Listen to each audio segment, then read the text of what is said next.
എന്റെ പ്രിയമുള്ള സഹോദരിമാരെ, നിങ്ങളുടെ അലങ്കാരമുള്ളത്, നിങ്ങളുടെ ഭംഗിയുള്ളത് നിങ്ങളുടെ ലജ്ജയിലാണ്. നിങ്ങൾ ഒരു പ്രദർശന വസ്തു ആകാതിരിക്കുക, ജനങ്ങൾക്കിടയിൽ സൗന്ദര്യ പ്രദർശനം നടത്താതിരിക്കുക. അതിലാണ് പ്രിയമുള്ളവരെ നിങ്ങളുടെ അലങ്കാരമുള്ളത്, ഭംഗിയുള്ളത്. നിങ്ങളുടെ ഭംഗിയുള്ളത് അതിലാണ്. നേരത്തെയുള്ള വിവാഹങ്ങളിൽ, ഭർത്താവിനൊത്തുള്ള സുന്ദരമായ ജീവിതത്തിൽ അതിലാണ് ഭംഗിയുള്ളത്, അതിലാണ് വിജയമുള്ളത്, അതിലാണ് പരലോകത്തെ വലിയ നേട്ടമുള്ളത്.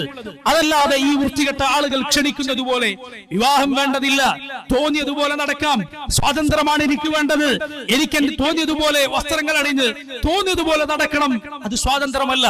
അത് പിശാചിന്റെ ചങ്ങലയും അവന്റെ അടിമത്തവുമാണ്. ശൈത്താന്റെ അടിമയാകാനാണോ നീ ആഗ്രഹിക്കുന്നത്? അതല്ല, നീ യഥാർത്ഥ സ്വാതന്ത്ര്യം ലഭിക്കാനാണോ ആഗ്രഹിക്കുന്നത്? യഥാർത്ഥ സ്വാതന്ത്ര്യമുള്ളത് നീ അള്ളാഹുവിന്റെ അടിമയാകുന്നതിലാണ്, റബ്ബ് സുബ്ഹാനഹു വ തആലയെ അനുസരിക്കുന്നതിലാണ്. അതുകൊണ്ട് പ്രിയമുള്ളവരെ ശ്രദ്ധിക്കുക, ഇതാ ഈ കാലം ലജ്ജ നഷ്ടപ്പെട്ടു പോയ കാലമാണ്. ആളുകൾ എന്തും പ്രദർശിപ്പിക്കാൻ ശ്രമിക്കുന്നു. നോക്കൂ, നിങ്ങൾ ഒരാൾ നോക്കുന്നത് നമ്മൾ മുമ്പ് കാലത്ത് ഇഷ്ടപ്പെട്ടിരുന്നില്ലാത്ത കാര്യം, ആളുകളോട് പറയാൻ മടിച്ച കാര്യം, അലജ്ജ നമുക്കുണ്ടായിരുന്ന കാലം. ലജ്ജ ഖൈറാണ്. നബി സല്ലല്ലാഹു അലൈഹി വസല്ലം പറഞ്ഞു, വൽ ഹയാഉ ഖൈറുൻ കുല്ലു, ലജ്ജ മുഴുവൻ ഖൈറാണ്. വൽ ഹയാഉ ലാ യഅതി ഇല്ലാ ബിഖൈർ, ലജ്ജ ഖൈറല്ലാതെ കൊണ്ടുവരികയില്ല. ആ ലജ്ജ ഇന്ന് നഷ്ടപ്പെട്ടു പോയിരിക്കുന്നു. എന്തു ആളുകൾക്ക് മുന്നിൽ പ്രദർശിപ്പിക്കുകയാണ്. വിവാഹമാകട്ടെ, അതിന്റെ മുന്നോടിയാകട്ടെ, ഗർഭധാരണവും പ്രസവവുമാകട്ടെ, അതിനുശേഷമുള്ള കാര്യമാകട്ടെ, എന്താണ് ഇനി ആളുകളുടെ മുന്നിൽ പ്രദർശിപ്പിക്കാൻ ബാക്കിയുള്ളത്?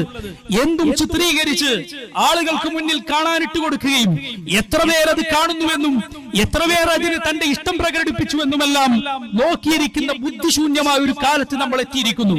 പ്രിയമുള്ളവരെ, ആളുകളെല്ലാം അവരുടെ ബുദ്ധി കളഞ്ഞു കുളിച്ചാൽ അത് കളഞ്ഞു കുളിക്കേണ്ടവനല്ല നീ. റബ്ബ് സുബ്ഹാനഹു വ തആല പറഞ്ഞതുപോലെ ഖബീഹിന്റെ ആധിക്യം, വൃത്തികേടുകളുടെ ആധിക്യം ഒരിക്കലും നിന്നെ അത്ഭുതപ്പെടുത്തി കളയരുത്, നിന്നെ വഞ്ചിച്ച് കളയരുത്.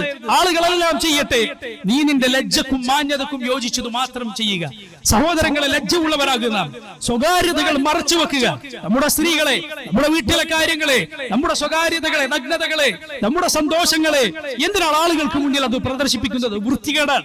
നിനക്ക് ഇന്നത് കാണുമ്പോൾ എന്തെങ്കിലും രസം തോന്നും. അടുത്ത തലമുറ നിന്നെ കണ്ട് ഊറിച്ചിരിക്കുന്ന, ഈ ദുനിയാവിൽ തന്നെ നിന്റെ കോപ്രായങ്ങൾ കണ്ട് പരിഹസിക്കുന്ന ഒരാളാകാൻ നീ ആഗ്രഹിക്കുന്നുണ്ടോ? അള്ളാഹുവിൽ ഉള്ളതാകട്ടെ അതിനേക്കാൾ മോശമായിരിക്കും. അതുകൊണ്ട് ശ്രദ്ധിക്കുക, അള്ളാഹുവിനെ സൂക്ഷിക്കുക.